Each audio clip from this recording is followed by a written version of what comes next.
Good morning students. 12th chemistry classes के अंतर्गत आज आपको तीसरा वीडियो जो दो पहले अपलोड कर दिए गए हैं और उनके अंदर कुछ स्टूडेंट की जो समस्याएं थी वो आज इस वीडियो में सोल्व कर दी जाएगी।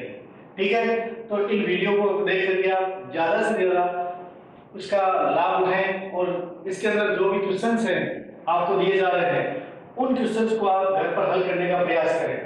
तो एक कमेंट बॉक्स के अंदर आया था कि ऑक्सीकरण अवस्था, ऑक्सीकरण अवस्था, ये स्टूडेंट ने पूछा था कि ये क्या चीज होती है। तो इसके लिए ये होता है कि ऑक्सीकरण अवस्था या इसको हम कह सकते हैं ऑक्सीकरण संख्या। ठीक है, और ये ऑक्सीजन संख्या होती है संयोजकता के बराबर, संयोजकता के बराबर। इसका ऑक्सीजन अवस्था ऑक्सीडेशन स्टेट अंग्रेजी में कहते हैं और इसका नाम हो गया ऑक्सीडेशन नंबर और संयोजकता वैलेंसी। ये एक जैसे है, लेकिन हम देखते हैं कि संयोजकता है वैलेंसी है वो केवल बाह्यतम कोश में जितने इलेक्ट्रॉन लेने देने के आधार पर वो ज्ञात की जाती है, लेकिन जो ऑक्सीजन अवस्था या ऑक्सीजन संख्या है वो इस तरह से काम में ली जाती है कि यदि कोई भी तत्व है एक से अधिक प्रकार की संयोजकता प्रदर्शित कर रहा है और फिर उसके अलावा भी और प्रदर्शित करता है, तो हम वहां पर हमें उस संयोजकता शब्द के स्थान पर ऑक्सीजन अवस्था या ऑक्सीजन संख्या का उपयोग करते हैं। जैसे वर्ग 15 के तत्व,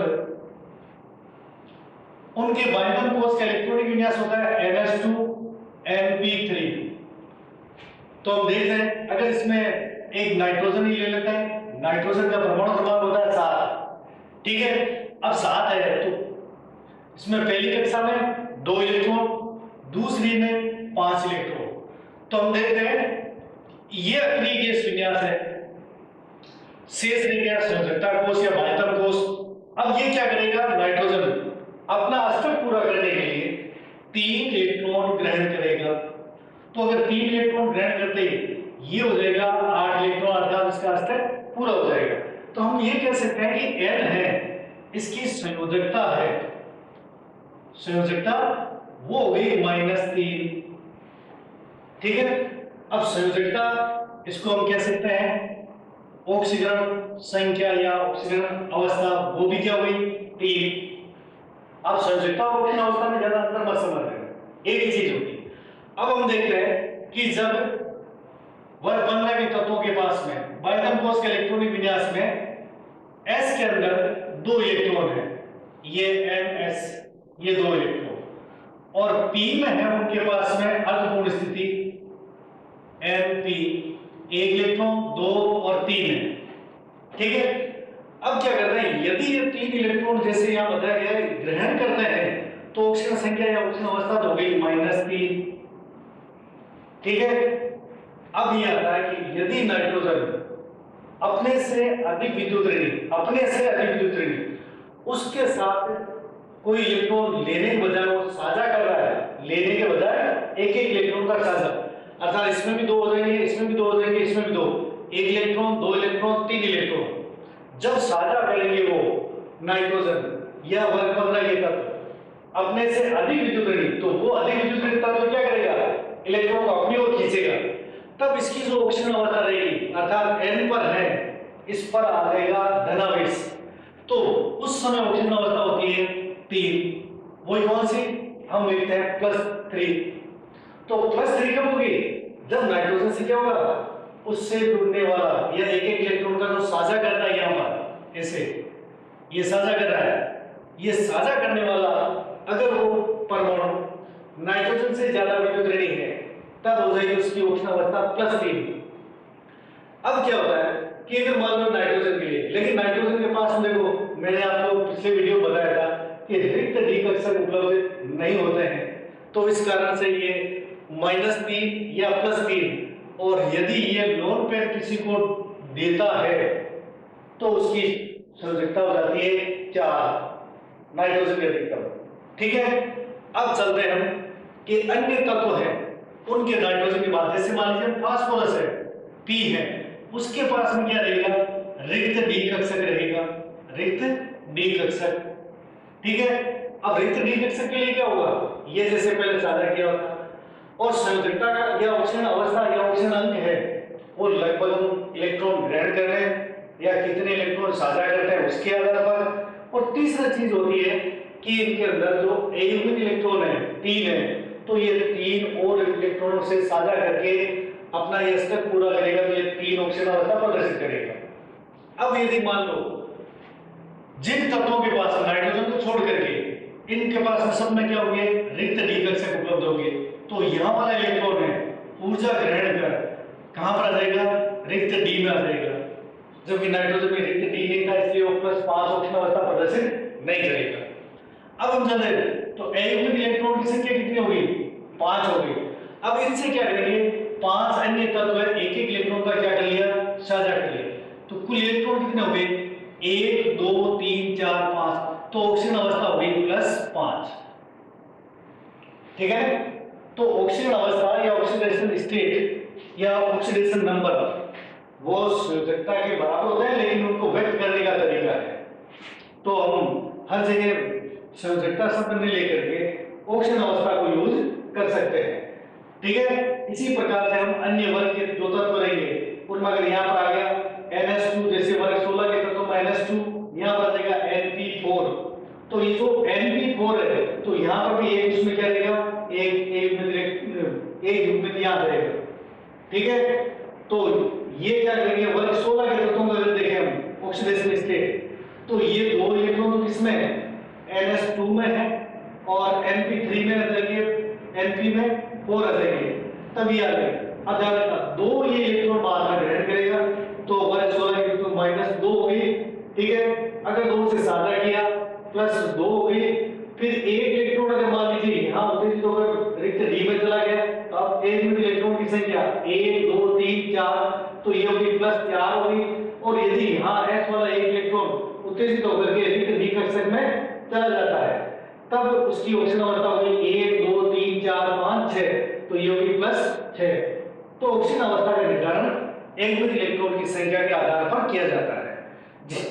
जिनके अंदर रिक्त डी कक्षक है उपलब्ध होते हैं वो उच्च ऑक्सीजन अवस्था प्रदर्शित कर सकते हैं, और जिनके पास रिक्त डी कक्षक उपलब्ध नहीं होते हैं उनमें उच्च ऑक्सीजन अवस्था प्रदर्शित करने का गुण नहीं होता है। इसीलिए हमने पहले भी पढ़ा था कि नाइट्रोजन है +5 ऑक्सीजन अवस्था प्रदर्शित नहीं करता है, जबकि वर्ग 15 के अन्य सभी तत्व +5 करते हैं। उसका कारण क्या है कि नाइट्रोजन के पास रिक्त डी कक्षक उपलब्ध नहीं है। ठीक है, तो ये कंसेप्ट है जो आपको दिया पूछा था मैंने, तो उसका आंसर आपको मिल गया। तो अब देखते हैं हम आज इसके टॉपिक में जो कल से थोड़ा सेंट्रेट था उसको आगे बढ़ाते हैं। तो कल आपको जैसे पिछले वीडियो के अंदर ये बताया गया था, ठीक है, तो उसमें जैसे डेट हो गई 21/4/2021, ठीक है, तो उसके अंदर आपको जैसे हाइड्राइड है वर्ग 15 के हाइड्राइड, तो उसमें थोड़ा सा रह गया था वर्ग 15 के हाइड्राइड, ठीक है, और इसमें है अगर हम देखें NH3 अमोनिया है, PH3 फॉस्फीन है, ASS3 आर्सिन है, SBS3 स्टिबीन है, और BIS3 बिस्मथीन है। इनमें सबके पास में क्या है, एक एक लोन पेयर है। अगर हम इनमें दो चीजें ध्यान रखना, एक तो आएगी ज्यामिति, ठीक है, और एक रहेगा बंद कोण। अगर हम देखें कि इनके अंदर और ये रहेगा इसमें संकरण, तो सब में संकरण क्या है, sp3, ठीक है। अगर हम ऐसे देखें इसके अंदर जो ज्यामिति है, जैसे E लिख दिया, वर्ग 15 कोई सा आ गया, सबके पास में क्या है, एक लोन पेयर है, और सब क्या कर रहे हैं, 3 हाइड्रोजन से जुड़ रहे हैं, ठीक है। तो इनकी सबकी ज्यामिति है, अगर ऐसा लिख रहा है तो E यानी एलिमेंट वर्ग 15 के तत्व L P S S P L B I, तो इसमें संकरण तो हो गया sp3। अब हम देखते हैं कि जब sp3 संकरण हो sp3 के लिए, तो इसमें बंद कोण होता है 109 डिग्री 28 मिनट, ठीक है। तो 109 डिग्री 28 मिनट है। लेकिन अगर हम अमोनिया में देखें बंद कोण है, तो ये बंद कोण 109 डिग्री 28 मिनट से थोड़ा कम हो जाता है, ठीक है। और उसके कम होने का कारण, जैसे अगर हम CH4 लिखें तो इसमें भी sp3 संकरण है और उसमें बंद कोण है वो 109 डिग्री 28 मिनट है। लेकिन अमोनिया में भी क्या है, sp3 है, लेकिन बंद कोण का मान 109 डिग्री से कम हो जाता है, तो इसमें बंद कोण 107.8 डिग्री होता है, ठीक है। तो ये बंद कोण में जो कमी है, बंद कोण में कमी, ये किस कारण से आई है? इस लोन पेयर की उपस्थिति के कारण। लोन पेयर ने क्या किया, इन बॉन्ड पेयर के इलेक्ट्रॉन को प्रतिकर्षण के कारण अपने से दूर धकेल दिया। इस कारण से बंद कोण का मान है 109 डिग्री 28 मिनट से घट करके 107.8 डिग्री रह जाता है। अगर क्वेश्चन आता है sp3 संकरण में, जैसे CH4 में बंद कोण का मान 109 डिग्री 28 मिनट होता है, जबकि अमोनिया के अंदर इस बंद कोण का मान 107.8 डिग्री होता है। कारण लिखिए, तो अपने ये लिखना है क्योंकि इसके अंदर कोई प्रकार का लोन पेयर नहीं है, इसलिए इसमें बॉन्ड पेयर के मध्य प्रतिकर्षण कम होने के कारण इसके अंदर एक बंद कोण का मान है CH, ठीक है ना, H, इनके बीच के कोण का मान कितना होता है? 109 डिग्री। अमोनिया के अंदर 107.8 डिग्री होता है, क्योंकि अमोनिया में एक एकांक N पर, नाइट्रोजन पर एक एकांक की इलेक्ट्रॉन युग्म उपस्थित होने के कारण इसमें प्रतिकर्षण ज्यादा होने से इसके बंद कोण का मान 109 डिग्री 28 मिनट न होकर 107.8 डिग्री होता है, ठीक है ना। ये ज्यामिति कहलाती है पिरामिडी। तो आपको ये ध्यान रखना, सबकी ज्यामिति क्या होगी? पिरामिडी होगी, पिरामिडी, ठीक है। और बंद कोण का मान है, जैसे मैंने बताया 107.8 डिग्री हो गया, इसमें आ जाएगा 98.6 डिग्री, ठीक है। और इसमें आ जाएगा 93.8 डिग्री, इसमें आ जाएगा 93.3 डिग्री और BIS3 में 90 डिग्री, ठीक है ना। ये बंद कोण के मान। देखो बंद कोण अगर याद रहता या नहीं रहता कोई दिक्कत नहीं, एग्जाम में क्वेश्चन जो आते हैं वो ध्यान रख लेना कि BIS3 है, इसमें जो बंद कोण है वो 90 डिग्री का होता है, जबकि अमोनिया भी उसी वर्ग का तत्व है, उसमें बंद कोण का मान है इससे ज्यादा होता है या 107.8 डिग्री होता है। कारण लिखिए, कारण में ये ध्यान रखना, N का आकार छोटा और विद्युत ऋणता अधिक होने के कारण, N का आकार छोटा और विद्युत ऋणता अधिक होने के कारण इसमें बंद कोण का मान 107.8 डिग्री होता है, जबकि BIS3 में Bi का आकार है बड़ा होने तथा विद्युत ऋणता कम होने के कारण इसमें बंद कोण का मान 90 डिग्री होता है, अर्थात अमोनिया से कम होता है। अब इसका कारण क्या है कि देखो नाइट्रोजन है, इस पर लोन पेयर है और ये हाइड्रोजन है, ठीक है। अब क्या हो रहा है कि इनमें भी प्रतिकर्षण हो रहा है बॉन्ड पेयर और लोन पेयर के बीच में, फिर बॉन्ड पेयर के बीच में भी क्या हो रहा है? प्रतिकर्षण हो रहा है। इस स्थिति में क्या होता है कि जब आकार छोटा है, विद्युत ऋणता नाइट्रोजन क्या ज्यादा है, तो नाइट्रोजन क्या करेगा? हाइड्रोजन को अपनी ओर आकर्षित ज्यादा करेगा। तो जैसे जैसे हाइड्रोजन नजदीक आएगा तो हाइड्रोजन के बीच में समान है, उसमें क्या होगा? प्रतिकर्षण ज्यादा होगा, बढ़ता जाएगा और बढ़ने के कारण ये बंद कोण क्या हो गया? बड़ा हो गया, 160 डिग्री हो गया। लोन पेयर से के कारण क्या हो गया? 109 डिग्री 28 मिनट से कम हो गया और विद्युत ऋणता ज्यादा, आकार छोटा, तो ये हाइड्रोजन नजदीक जाएंगे। अब ध्यान देना, अगर ऐसे हमने Bi का लिखेंगे से, ये लोन पेयर है, Bi का आकार क्या होता है? बड़ा होता है और विद्युत ऋणता क्या होती है? ज्यादा कम होती है आकार बड़ा होने के कारण। अगर विद्युत ऋणता कम होती है तो हाइड्रोजन क्या होंगे? Bi से दूर रहेंगे, जितने दूर जाएंगे तो हाइड्रोजन परमाणु के बीच में क्या होगी?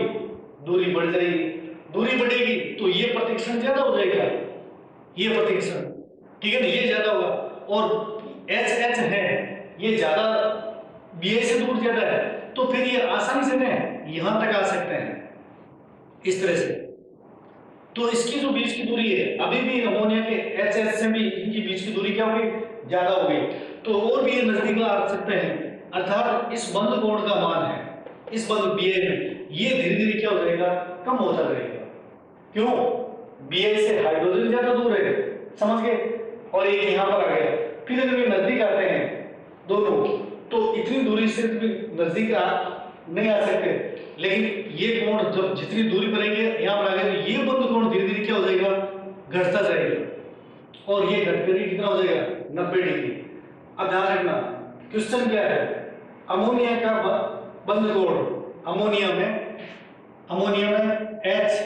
HNH बंद कोण ये होता है 107.8 डिग्री, या अधिक होता है, इसे लिखा रह सकता है, जबकि BiS3 में HBiH बंद कोण है वो 90 डिग्री होता है। कारण लिखिए, आपको ये लिखना है, N का आकार छोटा, अमोनिया के अंदर N का आकार छोटा तथा इसकी विद्युत ऋणता अधिक होने के कारण इसका बंद कोण का मान 107.8 डिग्री होता है, जबकि BiS3 विश्व फील्ड में Bi की विद्युत ऋणता कम और आकार होता है बड़ा, इस कारण से इस बंद कोण का HBiH बंद कोण का मान 160 डिग्री से कम अर्थात 90 डिग्री होता है। बस ये उत्तर लिखना। उत्तर में कारण दो आने चाहिए, N का आकार या Bi का आकार और दोनों की विद्युत ऋणता, और विद्युत ऋणता कम है तो H दूर चले जाएंगे, विद्युत ऋणता ज्यादा है तो H N के निकट आ जाएंगे, निकट आएंगे तो दूरी क्या होगी, जैसे इनके बीच की दूरी कम होगी, समान समूह में जब दूरी कम होती है तो प्रतिकर्षण ज्यादा होता है तो दूर फैल जाता है, ठीक है ना। तो ये चीज आपको अच्छी तरह से इसमें याद रखनी है। अब हम चलते हैं अगले टॉपिक पर, वर्ग 15 के तत्वों के हाइड्राइड आ गए। अब है ध्यान देना, तो अब इसमें रहेगा कि अगर वर्ग 15 के तत्व है ऑक्सीजन के साथ क्रिया कर रहे हैं, ठीक है, और ऑक्सीजन के साथ यदि क्रिया करेंगे तो ऑक्सीजन के प्रति क्रियाशीलता, ऑक्सीजन के प्रति क्रियाशीलता,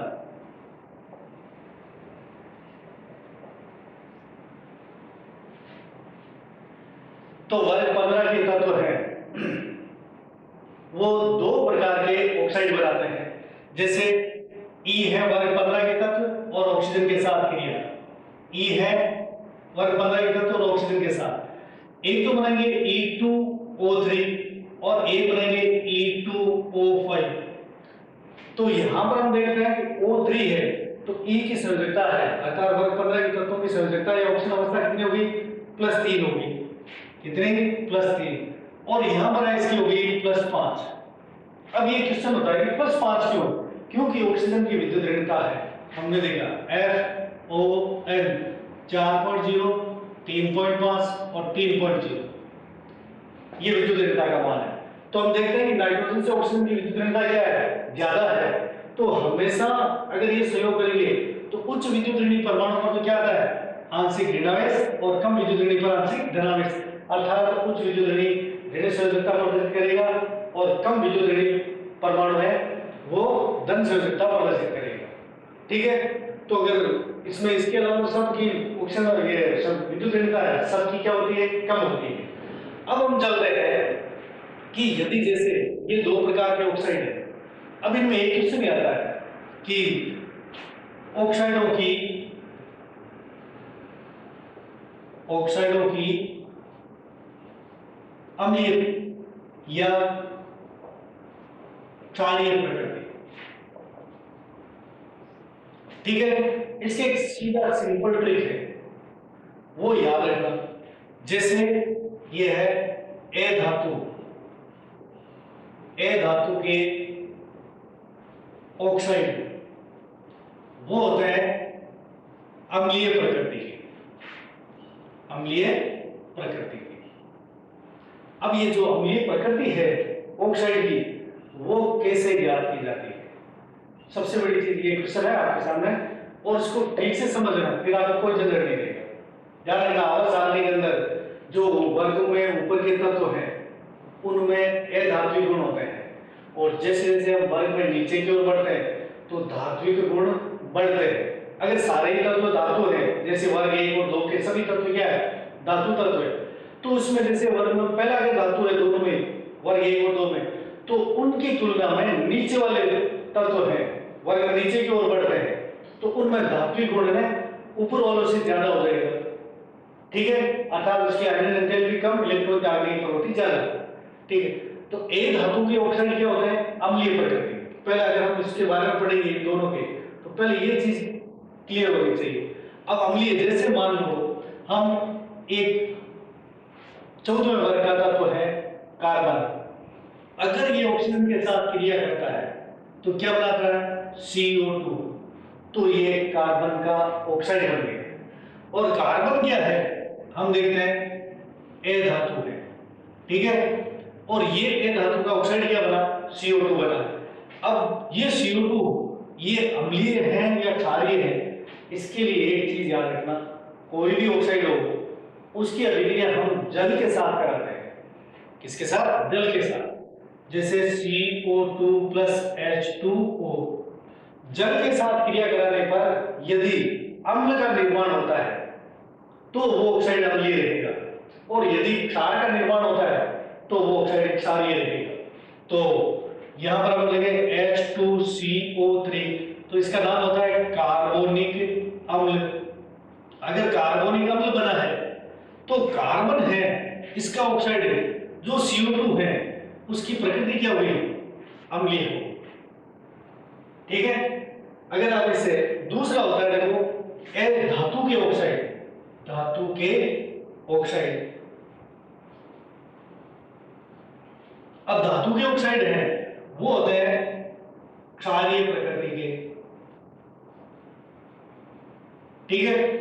अगर हम कोई भी जैसे धातु है, ये ले लिया Mg+O2, Mg क्या है, धातु है, और इसका ऑक्सीजन के साथ अभिक्रिया से क्या बना, MgO, मैग्नीशियम ऑक्साइड हो गया।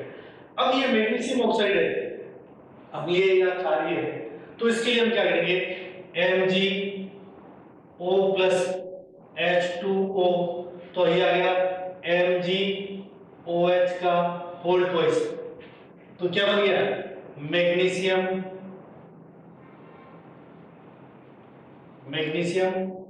हाइड्रोक्साइड बन गया, ठीक है। जो इसमें बना कार्बोनिक अम्ल, अगर हम इसका आयनन देखें तो ये रहेगा 2H प्लस CO3 -2, अर्थात ये जलीय विलयन के अंदर क्या देगा, प्रोटॉन देगा। इसका कि CO2 क्या है, उसकी प्रकृति अम्लीय है, ठीक है। अगर हम मैग्नीशियम हाइड्रोक्साइड का जलीय विलयन देखें तो ये रहेगा Mg+2 + 2OH-, तो जो हाइड्रोक्सिल आयन देता है वो क्या कहलाएगा, क्षार कहलाएगा। तो मैग्नीशियम हाइड्रोक्साइड है वो क्या हो गया, क्षारीय हो गया। तो दोनों ऑक्साइडों के अंदर ये याद रखेगा। अब हम जैसे सीधा ट्रिक है, ए धातु के ऑक्साइड अम्लीय, धातु के ऑक्साइड क्षारीय होते हैं, ठीक है। अब वर्ग 15 के जो तत्व हैं उनके बारे में पढ़ेंगे। तो इसके लिए पहला चीज है, ये अगर नोट करना चाहें तो आप लिख लेना ताकि आगे याद भी रहे, ठीक है। अब हम चलते हैं आगे। वर्ग 15 के तत्व हैं वो दो प्रकार के ऑक्साइड बनाते हैं। क्यों, दो प्रकार की संयोजकता वो विशेष रूप से प्रदर्शित करते हैं। ऑक्सीजन के साथ हम देखो, यहां पर आपको मैंने आज शुरू में बताया था -3 +3 +5, ये ऑक्सीजन अवस्थाएं प्रदर्शित करते हैं। लेकिन जब ऑक्सीजन के साथ अभिक्रिया होती है तो ऑक्सीजन की विद्युतीयता अधिक है, तो ये तत्व नाइट्रोजन या जो भी सारे तत्व है वो -3 ऑक्सीजन अवस्था प्रदर्शित नहीं करेंगे। और इसका जो कारण है, क्यों, इन तत्वों सभी तत्वों की जो विद्युतीयता है वो क्या होती है, ऑक्सीजन से कम होती है, ठीक है। तो इस आधार पर आपको ये विशेष रूप से याद रखना है, ठीक है। तो अब देखिए इस टॉपिक को हम आगे बढ़ाते हैं। तो +3 और +5 ये दो प्रकार की ऑक्सीजन अवस्थाएं होंगी। तो ये दो प्रकार के ऑक्साइड बन गए, +3 ऑक्सीजन अवस्था वाले और +5 वाले, ठीक है। अब क्या करते हैं कि अगर हम एक ही कोई तत्व लेते हैं, जैसे पहले वर्ग के लिए लेते हैं नाइट्रोजन, फास्फोरस, आर्सेनिक, एंटीमनी और बिस्मथ, तो हम पहले पढ़ चुके थे ये दोनों है ए धातु, ये दोनों है उपधातु और ये क्या है, धातु।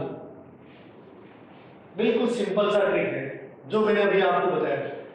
धातु के ऑक्साइड वो क्या होंगे, अम्लीय होंगे, और धातु के क्षारीय होंगे, और जो बीच में जाते हैं जिनमें धातु रहते हैं दोनों के गुण हैं वो होंगे उभयधर्मी। ठीक है ना, अर्थात अम्लीय गुण भी रहेगा और क्षारीय गुण भी रहेगा। अब जैसे अगर कोई एक ही तत्व आ गया, ये दोनों है, जैसे हम नाइट्रोजन से लेते हैं N, ठीक है। अब नाइट्रोजन है वो कई प्रकार के ऑक्साइड बनाता है, जैसे N2O, NO, N2O3, N2O4, N2O5। अब क्वेश्चन ये आता है कि जब हमने ये पढ़ा कि नाइट्रोजन प्लस 4 ऑक्सीजन अवस्था से 3 से ज्यादा प्रदर्शित नहीं कर पाता, तो यहां पर ये 5 के लिए क्यों आ गया। अब इस क्वेश्चन का आंसर ये होता है कि देखते रिकर्षण नहीं है लेकिन साथ में क्या जुड़ा हुआ है, ऑक्सीजन जुड़ा हुआ है। तो देखो ऑक्सीजन की विद्युत ऋणता नाइट्रोजन से ज्यादा है, पहली शर्त। दूसरी चीज क्या है कि ऑक्सीजन का जो आकार है, ठीक है ना, वो बहुत छोटा है। ऑक्सीजन का आकार बहुत छोटा है। अब छोटा आकार, विद्युत ऋणता अधिक है, तो ये नाइट्रोजन के पास जो लोन पेयर है उन इलेक्ट्रॉनों को खींच करके सहज संयोजकता में प्रदर्शित कर देता है।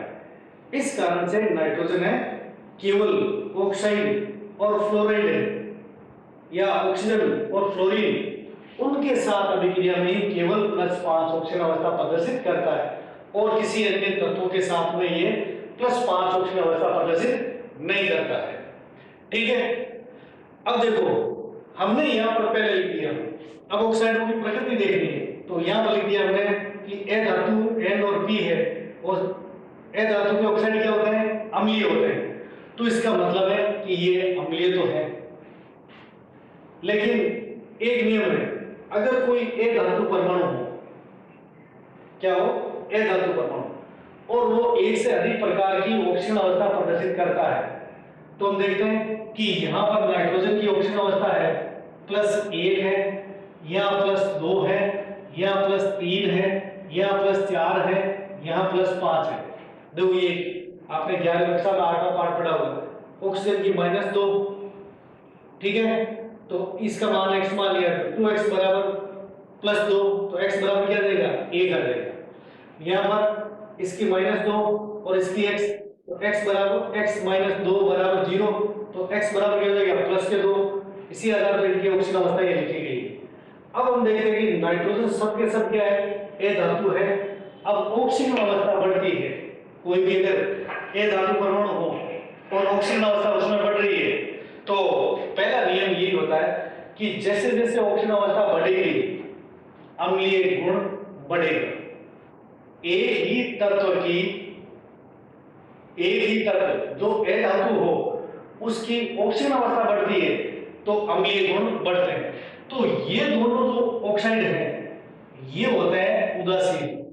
उदासीन का अर्थ है कि न तो ये अम्लीय है, न क्षारीय, न उभयधर्मी है, ये किसी प्रकार के ऑक्साइड नहीं है, केवल क्या है, उदासीन है। अब ये करते हैं, यहाँ पर जैसे जैसे ऑक्सीजन अवस्था बढ़ेगी तो कौन सा गुण बढ़ जाएगा, अम्लीय गुण बढ़ जाएगा। पहला नियम, ए धातु तत्व की जैसे जैसे ऑक्सीजन अवस्था बढ़ती है या उच्च ऑक्सीजन अवस्था के ऑक्साइड बढ़ रहे हैं उनमें अम्लीय गुण बढ़ता है। ठीक है। और मान लीजिए हमने सारे ले लिए, जैसे ये इस प्रकार के ऑक्साइड है E2O3 प्रकार के, तो हम लिखा N2O3 आ गया। फिर पास के लिए P2O3 और AS के लिए AS2O3 और Sb के लिए Sb2O3 और Bi के लिए Bi2O3। ठीक है। और +5 ऑक्सीजन अवस्था E2, जैसे ये E2O3 प्रकार के ऑक्साइड है और ये E2O5 प्रकार के ऑक्साइड है। इसमें अगर देखते हैं तो N2O5 P2O5 AS2O5 O5, Sp2O5 और Br2O5। इसमें ऑक्सीजन अवस्था है +3 और इसमें +5। इन ये वर्ग में ऊपर से नीचे की ओर बढ़ते हैं तो क्या होगा, अधात्विक गुण घटते हैं और धात्विक गुण बढ़ते हैं। जो क्रम ये है, ये 2 लिख दो, ये 2 लिख दो और ये 2 1 लिख दो। बस ये हमने देखा है, ये P और ये क्या है, अधातु है, ये क्या है, उपधातु है और ये क्या है, धातु है। ठीक है, जो मैंने अभी बताया वही चीज लिखनी है। अधातु के दोनों ऑक्साइड हैं, ये क्या होंगे, अम्लीय होंगे। ठीक है, उपधातु के ऑक्साइड क्या होंगे, उभयधर्मी होंगे। ठीक है, और धातु के ऑक्साइड क्या होते हैं, क्षारीय होंगे। लेकिन इसका संबंध इससे मत कर लेना, क्यों, इसमें केवल n ही है। किसी एक तत्व के लिए यदि ऑक्सीजन अवस्था में वृद्धि होती है तो अम्लीय गुण बढ़ते हैं, ये याद रखना। यहाँ पर नाम क्षारीय का नहीं रहेगा, क्यों, ये धातु के ऑक्साइड केवल क्या होते हैं, या तो हो सकते हैं उदासीन और या हो सकते हैं अम्लीय, लेकिन क्षारीय गुण ये नहीं आते हैं, तो इसमें कोई क्षारकता से संबंध मत रखना। ठीक है, तो ये टॉपिक क्लियर हो गया। आपको इस चीज जैसे नोट्स में दिए गए हैं उनके आधार पर और चेक कर लेना। ठीक है, अब हम पढ़ते हैं इसके बाद का टॉपिक है, वो रहेगा ऑक्सीजन के प्रति है, अब है हेलोजन के प्रति क्रियाशीलता। ठीक है,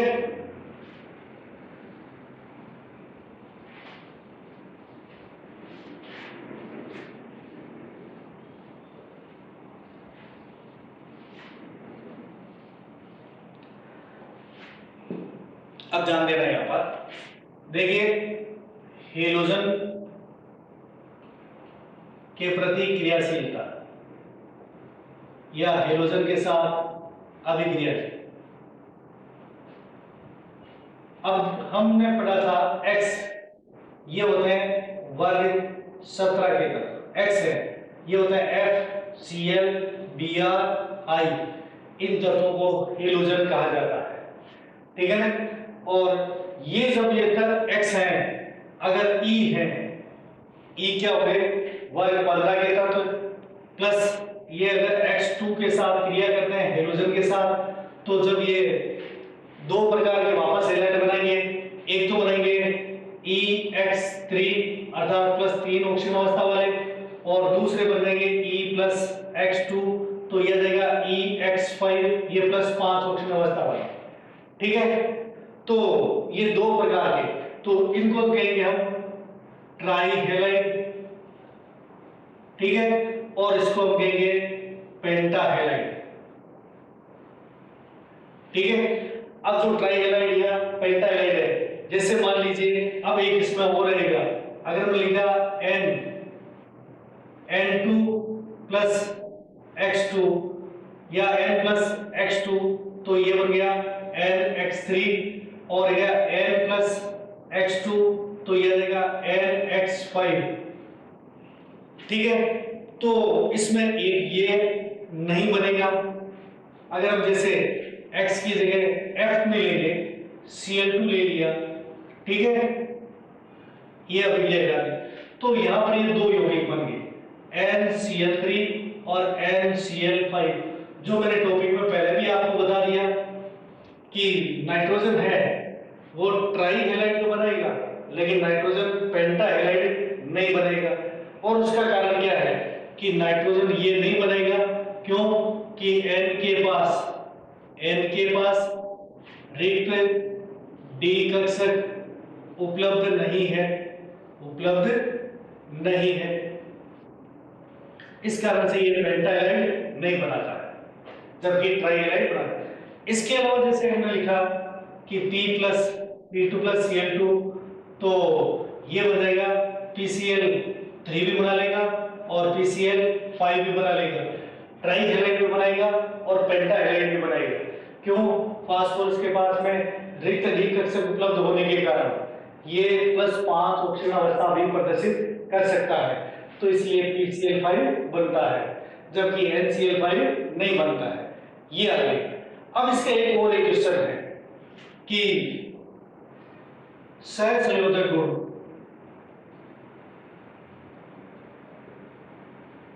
ये ध्यान रख लेना, मैं एक कॉमन चीज बता रहा हूं जो सब जगह अप्लाई कर सकते हैं हम। जैसे एक चीज है कम ऑक्सीजन अवस्था,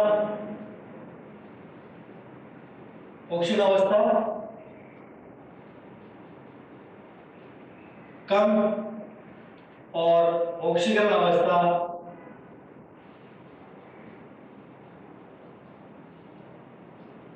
अधिक। यहां आ जाएगा, अगर हम निम्न लिख सकते हैं कम और अधिक के लिए उच्च लिख सकते हैं, ठीक है ना। तो ये दो तरीके हैं। कोई भी अगर तत्व है एक से अधिक प्रकार की संयोजकता या ऑक्सीजन अवस्था प्रदर्शित करता है, तो उस तत्व के निम्न ऑक्सीजन अवस्था वाले यानी कम ऑक्सीजन अवस्था वाले कोई भी जो यौगिक होते हैं वो क्या होंगे, ज्यादातर क्या होते हैं, आयनिक होते हैं। क्या होते हैं, आयनिक। मान लीजिए एक और दो ऑक्सीजन अवस्था है, एक और दो, तो वो आयनिक ही होते हैं। तीन वाले भी लगभग आयनिक भी होते हैं, चार वाले आयनिक भी होते हैं। फिर वो सहसंयोजक, क्यों, चार इलेक्ट्रॉन का लेन देन नहीं होता, ठीक है ना। तब चार इलेक्ट्रॉन के लिए क्या करता है तत्व, अपना अस्तित्व पूरा करने के लिए चार अन्य इलेक्ट्रॉनों का साझा कर लेता है, और साझा करता है तो बंध क्या बनता है, सहसंयोजक। तो उस यौगिक की प्रकृति हो जाती है सहसंयोजक। तो वो तो था आयनिक, और यह होता है कम सहसंयोजक, ठीक है। और जो अधिक ऑक्सीजन अवस्था होती है तो वो होता है हमेशा क्या, सहसंयोजक। तो हम एक क्वेश्चन ये है उस पर ध्यान देना। क्वेश्चन ये है कि PCl3 है, PCl3 कम सहसंयोजक है जबकि PCl5 है अधिक सहसंयोजक है। तो इसको उत्तर में लिखना, क्योंकि P निम्न ऑक्सीजन अवस्था है, P निम्न ऑक्सीजन अवस्था में PCl3 बनाता है, इस कारण से वो कम सहसंयोजक है। जबकि PCl5 में P की अवस्था उच्च होती है, इसलिए PCl5 क्या है, सहसंयोजक है। या सीधा पहले लिखो, तत्व PCl3 में निम्न ऑक्सीजन अवस्था के कारण ये कम सहसंयोजक है, जबकि PCl5 में उच्च ऑक्सीजन अवस्था के कारण ये अधिक सहसंयोजक है। ये विशेष रूप से याद रखना। PCl3 एक ये आता है। दूसरा अगर ऐसे क्वेश्चन पूछ ले कि वर्ग 15 के तत्वों में ट्राई हैलाइड कम सहसंयोजी होते हैं जबकि पेंटा हैलाइड अधिक सहसंयोजी होते हैं, ये उत्तर लिखना है।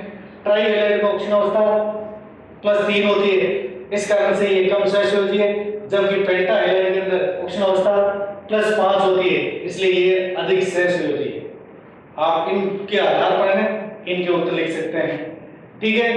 अब जैसे इनके अंदर जो रासायनिक गुण है वो हो गए कंप्लीट वर्ग 15 के। अब हम इस टॉपिक के अंदर हम आगे बढ़ेंगे, तो इसमें अपने को नाइट्रोजन है और अमोनिया, ये दो ऐसे यौगिक है। इन यौगिकों के बारे में हम अगले वीडियो में पढ़ेंगे, ठीक है। तो कल है अर्थात 22 तारीख को मैं आपको नाइट्रोजन और अमोनिया है उनके निर्माण की विधि और उसके भौतिक और रासायनिक गुण और उनसे आने वाले क्वेश्चंस, तो कल पहले है जैसे ही जो वीडियो होगा उसके अंदर ये रहेगा कि ये सारे जितने पढ़े हैं उनके मैं पहले से ही बोर्ड पर क्वेश्चंस यहाँ पर लिख दूंगा, उनको आपको घर पे तैयार करना है, ठीक है। तो इसके लिए ये जानना किस तरह के क्वेश्चन बोर्ड में पूछे जाते हैं। छोटे प्रश्न होते हैं, उत्तर देने में आसान रहते हैं, ठीक है। तो अगले वीडियो के लिए कल मिलेंगे, इसके लिए आप तैयारी करते रहिए। धन्यवाद।